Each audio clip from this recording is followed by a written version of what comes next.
Greg Powers, Dave Campbell's Texas football, and like I do every week, I'm joined by one of the top recruits in the Lone Star State, and this time it's Frisco Memorial defensive end Kennedy McDowell. Kennedy, thanks for joining us today, jumping on the podcast. We're thrilled to have you as a guest, man. Thanks for coming on. Yes, sir. Happy to be here. Man, I know that you are a guy that's really a true edge bender in this state, so I just want to get an assessment of you evaluating yourself out there on the field. What do you feel like your biggest strengths are as a player, as a true pass rushing defensive end? So for me as a player, I like to explain myself as causing mayhem. My nickname is Mayhem, as you know, so I like to destroy the backfield, make that quarterback rush out the pocket, and I like to explain myself as a technician, so I like to use a lot of technical moves and watch the offensive lineman's foot instead of the ball, things like that, using my hands, doing a dip and rip is my favorite move, so there's a lot of things that I like to think about. I'm a planner at heart, so I like to plan my things accordingly. So I like to go in thinking, okay, I'm going to use this move. If it doesn't work, I'm going to use this one. So, man, I have to tell you, I do a lot of interviews with recruits across the state, and you're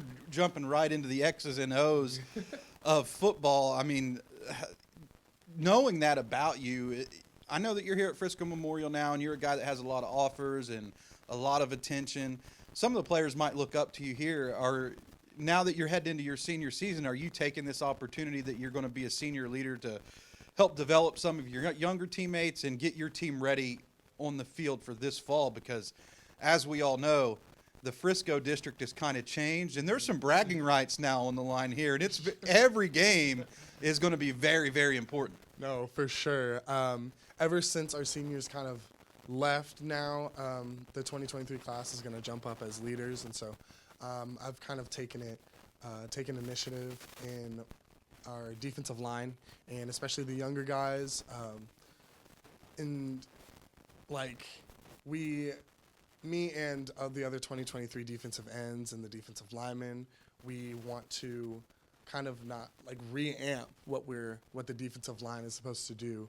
I've kind of felt like before the defensive line was a little bit lacking in confidence and strength in numbers, things like that. And so this time we're going to reamp the defense to be the dark side. Like we're supposed to be the evil guys. We're supposed to be those ones to, step over somebody and yell in their face. And we're supposed to be those dogs. And so I want our defense to feel like that when we step on the field now. I want us to chant. I want us to feel like we can destroy the person in front of us. And so that's what we're going to try to build with our defensive line so that they have that confidence going on.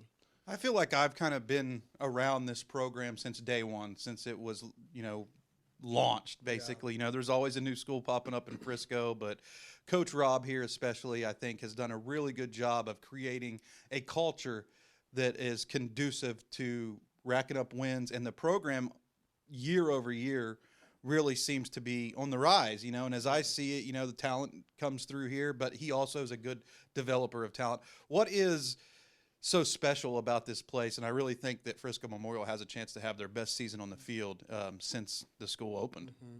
So I always make a joke. Since I came from Staley Middle School, I always say the special thing about this program is the Staley kids. No, I'm just kidding. But we have, especially our 2023 class, we have this energy and this chemistry together.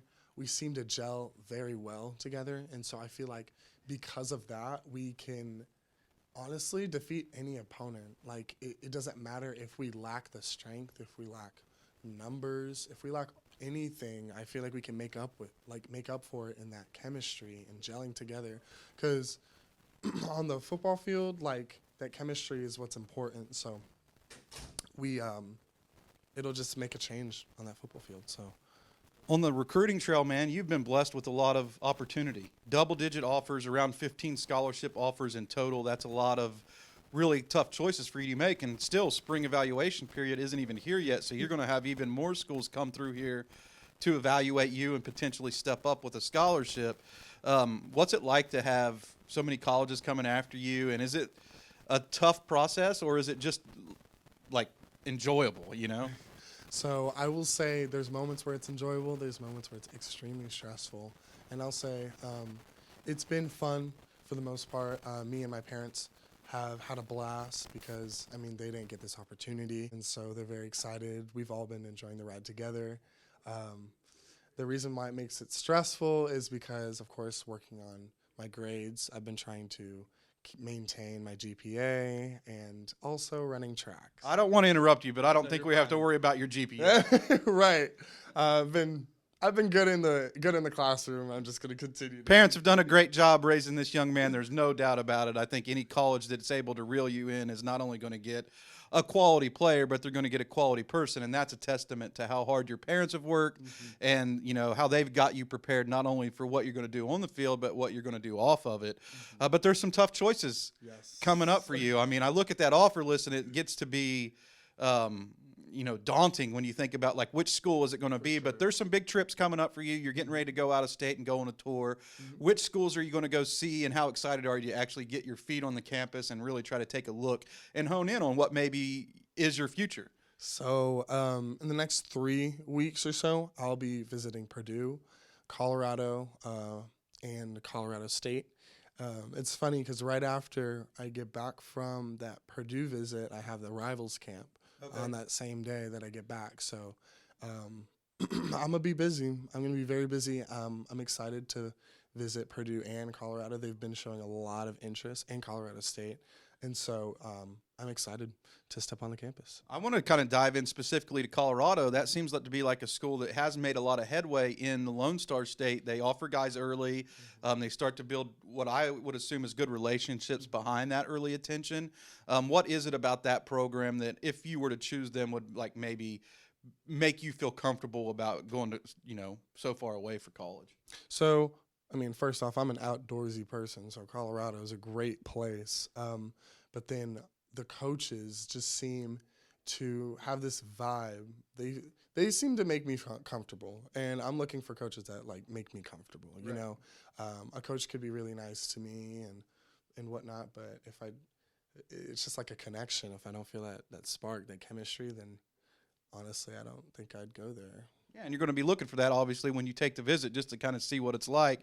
When it comes down to it, I mean, you mentioned that spark. Is there anything else that you feel like when you sit down with your coaches and your parents and you really start to go through the pros and cons of some of these colleges that you have to have in a football program? You feel like, and there are a lot of answers that could be here, you know, you feel like it could be culture, you feel like it could be academics. What is something that you think is really going to be important to your group of people when it's decision time? Most definitely culture. I'm a cultural person. I like to value each position in a different way. So I'm looking for a football program that really values their defensive line. I love those programs that put the pressure on the defensive line. Like the linebackers can't do anything if the defensive line does not work. And then there are some programs that really don't understand that. They value maybe the offense more. And I just need a program that, you know, values their dark side, their defense. Like, and I just need that. I don't mean to put you on the spot, but I got to ask now that we do this almost in every interview for every week. You know, I'm a fan or I'm a media person, and I'm coming to watch you play on Friday night. And what I assume is going to be a lot of attention is going to be on this district this year.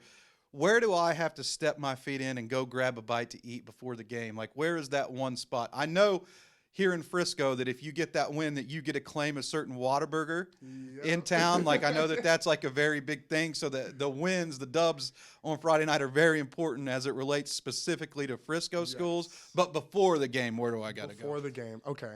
Before the game, I definitely say Cane's. I mean, you can't go wrong with some chicken.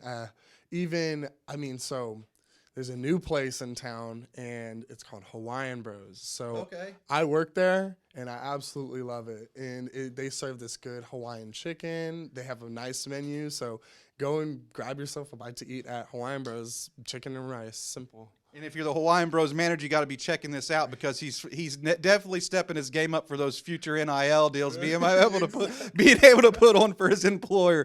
Kennedy, thanks for the time, man. You definitely killed the interview, and we are going to be wishing you all the luck as you not only move forward with your senior season, but on to college. Absolutely. Thank you so much, Greg.